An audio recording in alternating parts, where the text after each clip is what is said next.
नमस्कार दोस्तों, मैं राजीव क्लासेस वैशाली से आप लोग के समक्ष हूँ। और मेरा ये अगला वीडियो ये है। और क्रिया और काल किसी भी हिंदी को समझने में बहुत बड़ा महत्व रखता है। तो मैं आशा करता हूँ कि आप जिस प्रकार से और वीडियो को देखें और आप समझें, वो अब काल को भी देखेंगे। मैं आपके लिए कुछ लास्ट में आपके लिए छोड़ जाऊंगा ताकि आप करके दिखाएं, और कुछ मैं आपको बता दूंगा। तो सबसे पहले काल किसे कहते हैं? क्रिया का वह रूप जिससे कार्य पूरा होने का बोध हो उसे काल कहते हैं, या क्रिया के संपादन में जो समय लगता है उसे काल कहते हैं। अब ये काल कितने रूप में होते हैं? तो भूतकाल, वर्तमान काल और भविष्य काल। काल 3 प्रकार के होते हैं। अब हम किसी भी काल का परिभाषा बना सकते हैं, जैसे क्रिया को वह रूप जिससे कार्य होने में का बोध हो, और वह कार्य कब हो? भूतकाल में पूरा हो तो भूतकाल, वर्तमान में पूरा हो तो वर्तमान काल, और भविष्य में होने की संभावना हो तो भविष्य काल। अपने तरीके से बना लीजिएगा। सबसे ज़्यादा मेनली ये है भूतकाल। भूतकाल को मैं ट्रिक से आपको समझा रहा हूँ, पूरा प्रोसेस से नहीं, ट्रिक से समझा रहा हूँ। भूतकाल समझेंगे कैसे?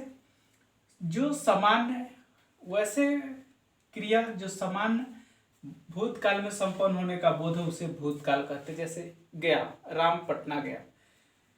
आसन भूत किसे कहते हैं?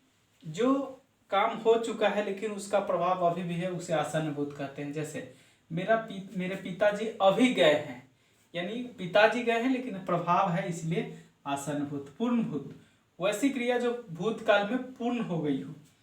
जैसे मैंने आम खाया था, यानी आपने कब का खा लिया था।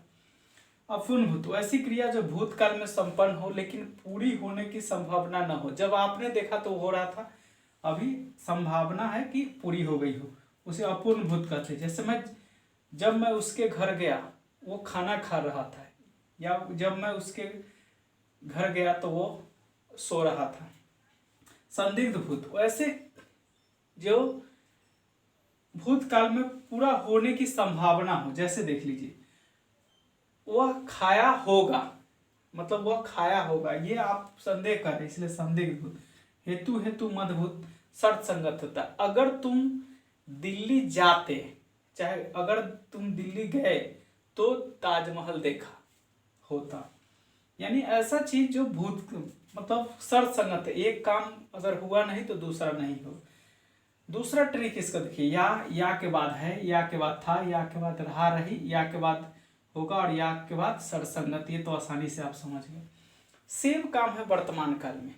देख लीजिए, समान वर्तमान काल, मैं जाता हूँ, वह जाता है, समान काल। वह जा रहा है, अपूर्ण वर्तमान काल। और वह जाता होगा, भविष्यत का, संदिग्ध भविष्यत का है, इसलिए संदिग्ध भूत का। भविष्य में भी मैं खेलूंगा, मैं खेलता रहूंगा, शायद वह खेला होगा, ये भविष्यत काल है। तो आप काल एक बार से समझे। काल का सबसे ज्यादा इंपॉर्टेंट ये पार्ट्स है। ये वाला हिस्सा अगर आपको समझ में आ गया तो आप सब समझ जाएंगे। फिर से देख लीजिए, समान भूत वैसी क्रिया जो भूतकाल में हुई हो और समान कार्यों का बोध कराते हो, समान भूत। वह गया वैसे क्रिया जो भूतकाल में हो गई हो लेकिन उसका प्रभाव अभी भी हो, उसे आसन्न भूत। वैसी क्रिया जो भूतकाल में पूरी हो गई हो, जैसे मैं पटना गया था, मतलब तब जब गया था तब। वैसी क्रिया जो भूतकाल में हुई हो और होने की संभावना हो या हो रही हो। जैसे मैं जा रहा था, जब मैं उसके घर गया वो सो रही थी। संदिग्ध भूत होने की संभावना हो, शायद वह पटना गया होगा। और सरसंगत वैसी क्रिया जो वैसे काम जो शर्त संगत हो। जैसे अगर तुम पटना गए तो गोलघर देखे थे, ऐसी अगर शर्त संगत हो, कंडीशनल है, बस एक ही में रहेगा। तो आप इसको अच्छा से अपने कॉपी में राइट डाउन करें परिभाषा सहित। मैंने परिभाषा केवल बोला है, लिखा नहीं है। आप परिभाषा सहित लिखें और इसे अपना बना ले, आप समझें। मैं सबका टेस्ट सीरीज लाने वाला हूँ, उसके बाद आपका टेस्ट भी शुरू कर दूंगा। तो आज के लिए बस इतना ही।